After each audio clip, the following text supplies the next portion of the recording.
Alright, so it is Thursday. We have a big game tonight between the Vikings and the Redskins.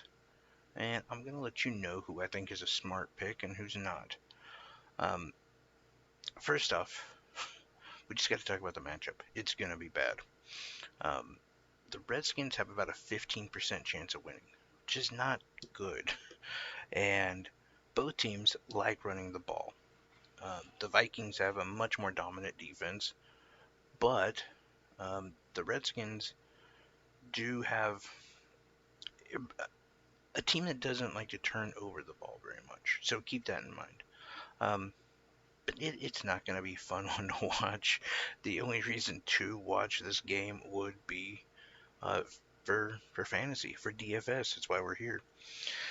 So to break down this matchup, there's some interesting picks. There's some interesting guys who can do some things, and some that I think are going to be more owned that aren't going to really be able to perform like people think they are. First up, we got the quarterbacks, and both are. I mean, they're both decent options. You're not gonna um, you're not gonna regret getting either one. Understand though that 50% of the time the Vikings run the ball, and the Redskins too run the ball around 50% or so. Now, the reason why I would maybe go Case Keenum over Kirk Cousins is Kirk Cousins has a really bad habit of not performing um, in kind of the spotlight games. So there's that.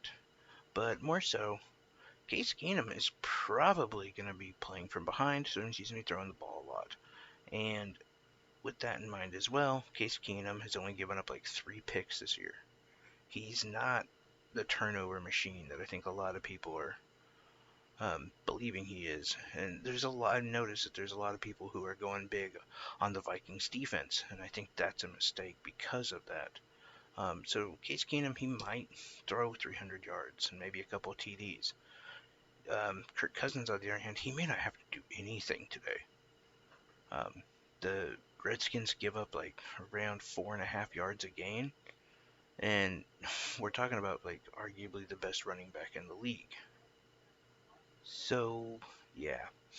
Speaking of running backs, Dalvin Cook, uh, he's kind of one of those players you don't have to have him, but you're probably going to hate yourself if you don't.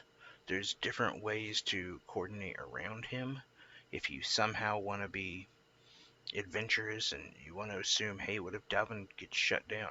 Kind of like everybody needed Christian McCaffrey in that Panthers Buccaneers game a while back. And, C-Mac, he got devastated. He had like 45 yards that game. So yeah, if you are bound, if you're thinking that might happen, yeah, there's some ways to work around it. But if you're doing 2 lineups, I'd have one with Dalvin Cook. If you're having 3 lineups, I'd have 2 with Dalvin Cook. He's pretty highly up there. Now, the reason why I took a little bit of time on this one was before releasing it is I wanted to find out about Adrian Peterson, and Adrian Peterson will start. He has some really jacked up ankles, but it is a revenge game, so you got to keep that in mind. A lot of players that kind of fuels them, especially at the age of 34. But pound for pound, Adrian Peterson just keeps getting a lot of carries. He's not a bad option. I'm worried about saying, put him as your captain. I'm not sure. That's like with the quarterbacks. Like if I was going to put one as a captain, it'd be Case Keenum. But in this situation, yeah, there could be a complete meltdown, and Dalvin may not perform, and even more so with Dalvin anyway. Sorry, I kind of switched there, but with Dalvin being a captain, it's going to cost you like 20 grand. So you could do it. You're going to have to pick up a bunch of cheaper guys. But in Adrian Peterson too, his durability bothers me. If you have a captain who doesn't perform, your lineup's dead. It doesn't matter what anyone else is doing. You're gone. So you have to be wise. And so I don't really love Adrian Peterson as a captain, just because it 2 sprained ankles. And yeah, he's gotten 20 plus carries recently. If it wasn't for those like little question marks, I would he would probably be higher owned as a captain. The other running back I would think about getting in on, and maybe if you're going with a lineup with Peterson, try to get Wendell Smallwood in. Thomas is out, or Thompson is out. Sorry, he will not. He won't play. We do know, like I said, Adrian. He's a game time decision. He is going, but to what extent we don't know. We've heard the Redskins coach say that they're going to use Smallwood all week. They've said that he's probably going to be like a RB1 slash RB3. So he'll be passing and running, um, receiving and running. But I would, and he's cheap. That's the other thing about him. He's one of those guys. If you did have Dalvin Cook as your captain, you could get Smallwood and probably still get a really good return on him. So yeah, he's one of those guys I would definitely be looking at. As far as wide receivers, so I've seen already that some people are saying all about Terry. Terry McLaurin, the Redskins wide receiver who's having a breakout year. He's like the one shining star that the Redskins have. And, already with 5 touchdowns, he's probably their main threat. He's an amazing receiver. But here's why I wouldn't have him as my captain, and here's why I might even think about not even starting him.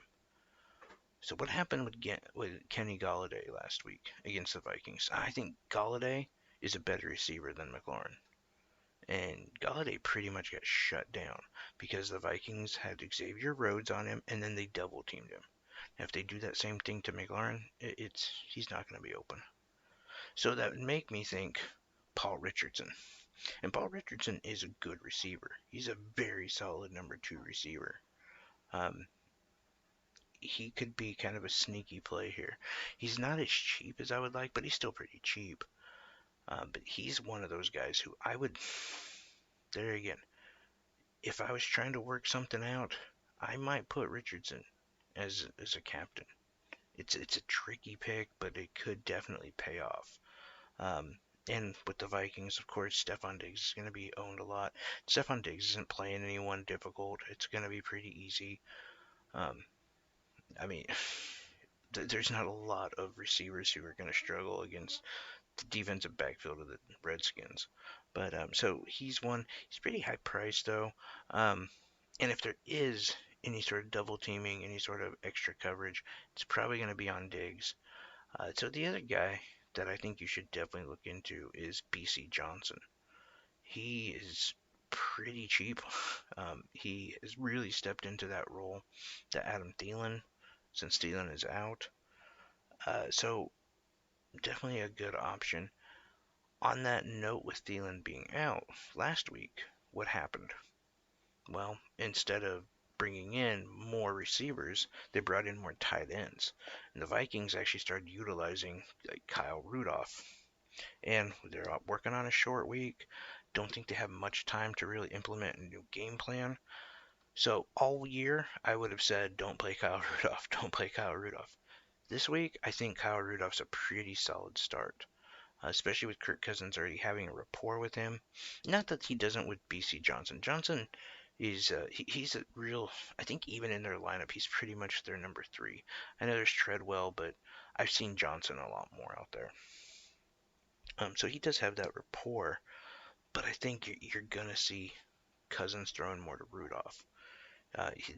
Those two have already had like I said, a real strong connection, and even though this year hasn't been utilized and he's kind of been a dud, last week his numbers picked up, and I think you'll continue to see that. Again, that was only 4 days ago, so it's not like these teams have a lot of time. I mean, they're traveling, they're resting. It, yeah, not a lot of time to really ramp up your game plan to change it because of one player. I mean, look, Green Bay. People said, "Oh, you need to fade on Lazard. He's not gonna have a good game." They only used him that one game. What happened? And Kumaro, another one. Fade on him. especially because MVS and MVS did end up having a good game, but I mean it was one play that really made solidified him having a good game. But throughout that contest, it was Lazard and Kumro. So I would definitely look at Kyle Rudolph. And as I was going into defenses, um, definitely would not choose either. And I know, like, we saw Monday night, the Patriots D owned heavy, and it paid off really well for the people who started them. But we're not looking at the same kind of defenses, and not the same type of competition either.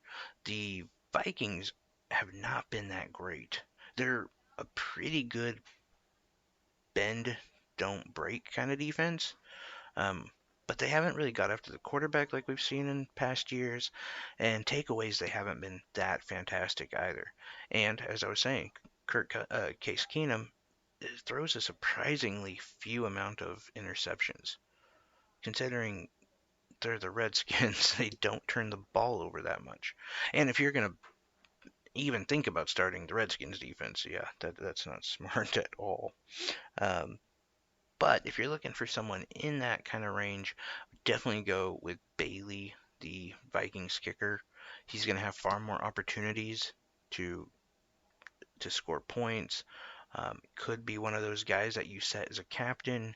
I know it's really, really generic to do that, but in this game, it just kind of makes sense because you can't really set one of those high scoring guys as your captain and then turn around and still get Diggs and Cousins and Cook and you know whoever you decide to go with on the other side of the ball, Peterson, and you're going to run out of money.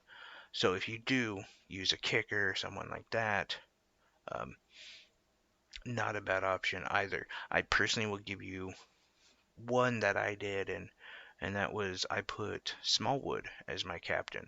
Which I know it's a risk. It's a very big risk. But then I was able to get, I mean, everybody. I didn't have a problem filling the lineup. It could pay off if Smallwood is, involved in the offense as much as what it seems like he might be. It might flop if for some reason Peterson comes out and he is just playing like he did when he was in his mid 20s. But as a guy in my mid 30s, I can tell you, you don't perform like you did in your mid 20s. You just don't. You can't get it back. Anyway, that's what I got for this week, guys. I'll try to get up the slate for this coming Sunday in the next couple days. Anyway, enjoy football. Hopefully, you make some money. Have fun, guys.